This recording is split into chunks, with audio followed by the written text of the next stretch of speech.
Hello students, myself Mrs. Neeru Gupta, Associate Professor in Chemistry, Government Maharani Sudarshan College for Women, Bikaner. बच्चों, आज का हमारा topic BSc part third के first paper inorganic chemistry की first unit से है और टॉपिक है मेटल लिगेंड बॉन्डिंग या धातु लिगेंड बंधन। मेटल लिगेंड बॉन्डिंग इन ट्रांजिशन मेटल कॉम्प्लेक्सेस, ये हमारे टॉपिक की हेडिंग रहेगी। संक्रमण धातु संकुलों में किस प्रकार से मेटल और लिगेंड के बीच बंधन होता है। एक इंट्रोडक्शन के तौर पर हम पहले उनकी बात करेंगे जिन्होंने इस बारे में अपने शुरुआती सिद्धांतों को प्रतिपादित किया।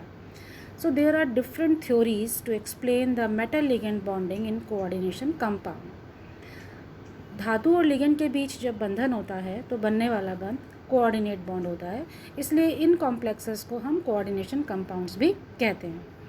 तो कोऑर्डिनेशन कंपाउंड्स को एक्सप्लेन करने के लिए बहुत सारी थ्योरीज दी गई, जिसमें मुख्य रूप से कुछ जिनकी हम बात करने जा रहे हैं। सबसे पहली है वार्नर्स थ्योरी। आप जानते हैं वार्नर्स को कोऑर्डिनेशन केमिस्ट्री का पिता या फादर ऑफ कोऑर्डिनेशन केमिस्ट्री भी कहा जाता है। उनकी जो थ्योरी थी वो प्राइमरी और सेकेंडरी वैलेंसी, यानी कि धातु आयन की प्राथमिक और द्वितीयक संयोजकता क्या होती है, उसे किस तरह से एक्सप्लेन किया जाता है, इस पर आधारित थी। हमें इस चैप्टर में इसके बारे में बहुत डिटेल में बात नहीं करनी, इंट्रोडक्शन इतना काफ़ी है।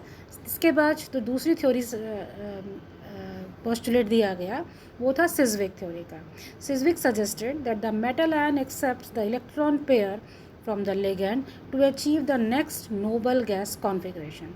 सिज़विक ने ये सजेस्ट किया, ये बताया कि धातु आयन लिगेंड से एक इलेक्ट्रॉन पेयर को एक्सेप्ट करता है, ग्रहण कर लेता है, और इस इलेक्ट्रॉन को एक्सेप्ट करने पर उसका जो कॉन्फ़िगरेशन है, उसका जो विन्यास है, वो आने वाली नोबल गैस के जैसा हो जाता है। सिज़विक की थ्योरी को थोड़ा और एक्सटेंड किया पॉलिंग ने। This is also known as valence bond theory, which assumes the bonding between metal ion and ligand to be purely covalent, but it had certain limitations.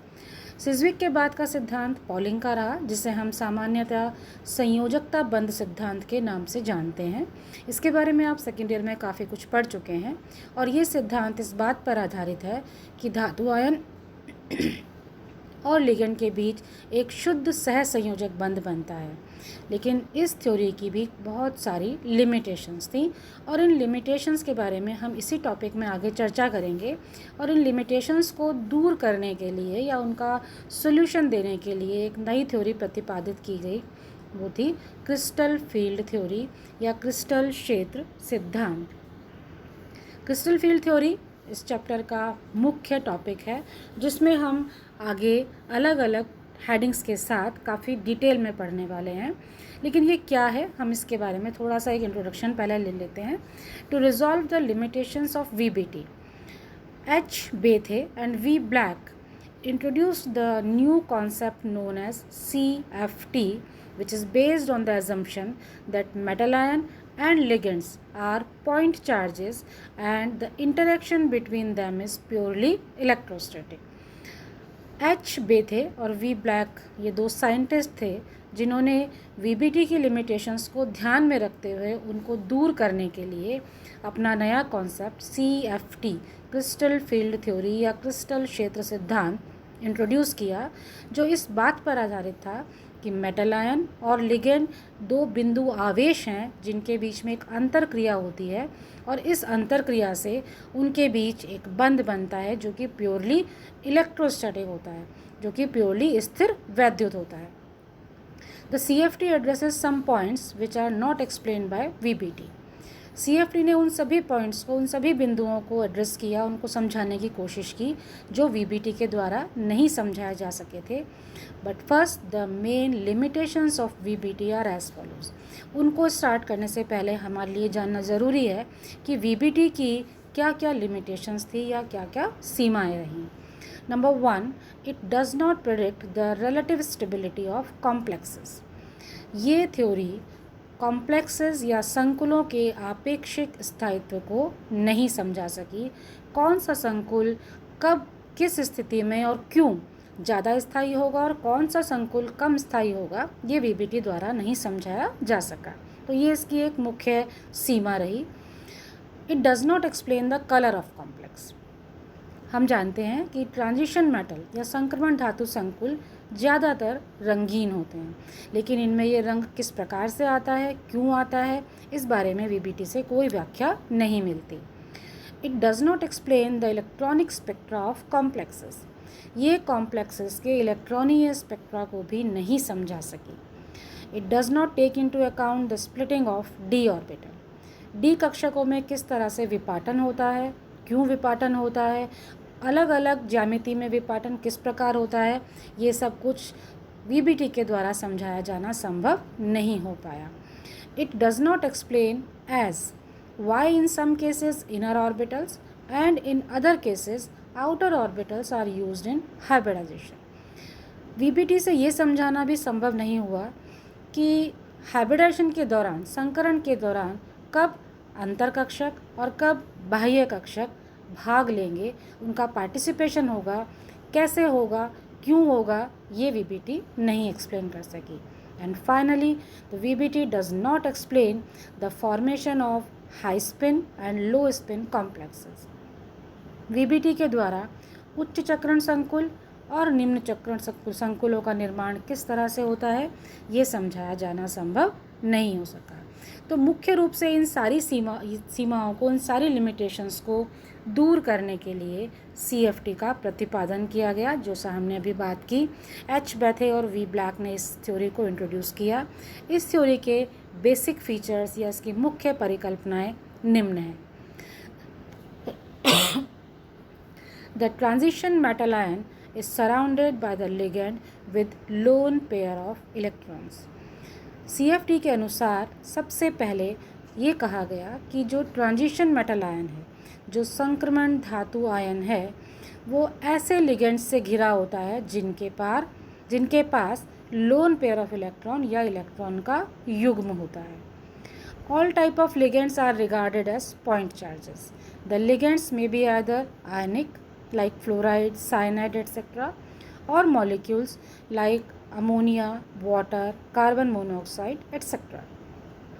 इस सिद्धांत के अनुसार सभी तरह के लिगेंड्स को बिंदु आवेश या पॉइंट चार्ज माना गया। लिगेंड आयनिक भी हो सकता है, जैसे फ्लोराइड है, साइनाइड है, या अणु भी हो सकता है, जैसे अमोनिया है, वाटर है, कार्बन मोनोऑक्साइड इत्यादि। The interaction between the metal ion and the negative end of anion or ligand molecule is purely electrostatic.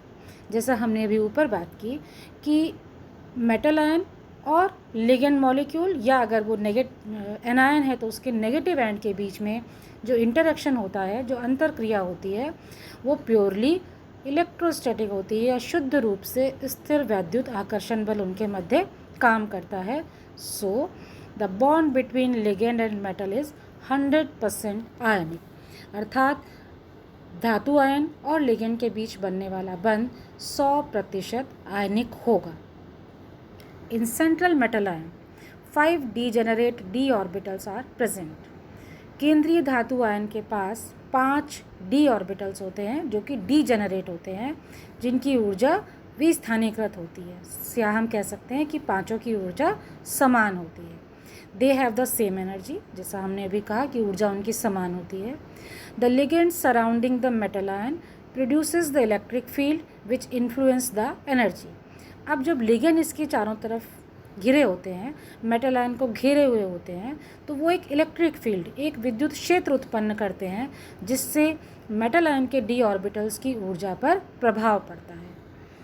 On approach of the ligand the orbital electrons are repelled by the lone pair of electrons of the ligand.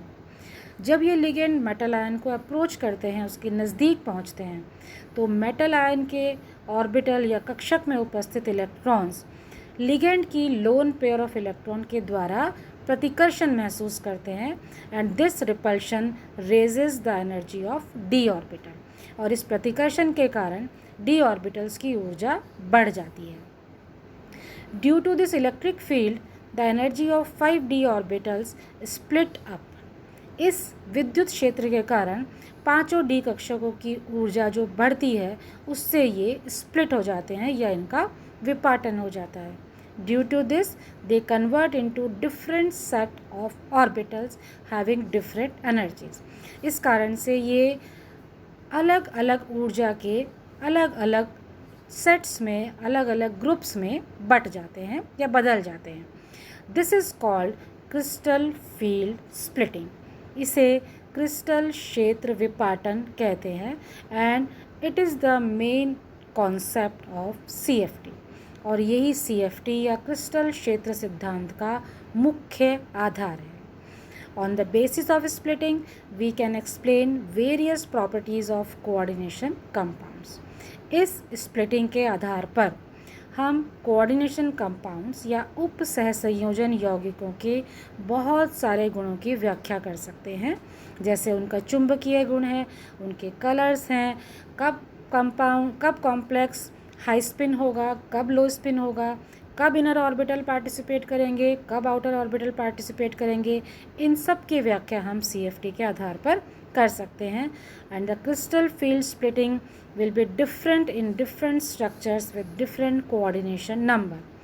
एक last जो postulate जो हमारे लिए समझना बहुत आवश्यक है कि अलग अलग कोऑर्डिनेशन नंबर यानी कि अलग अलग उप सहसंयोजन संख्या, जिसे हम समन्वय संख्या भी कहते हैं, अर्थात कोई मेटल आयन कितने लिगेंड से घिरा होगा वो उसकी समन्वय संख्या को बताता है. तो हर समन्वय संख्या के लिए एक अलग अलग ज्योमेट्री होती है, डिफरेंट स्ट्रक्चर होती है और उसी के आधार पर उसकी क्रिस्टल फील्ड स्प्लिटिंग भी अलग अलग हो सकती है. तो ये कुछ मुख्य बिंदु हैं जो कि हम CFT के पोस्टुलेट्स में इंक्लूड करते हैं, शामिल करते हैं.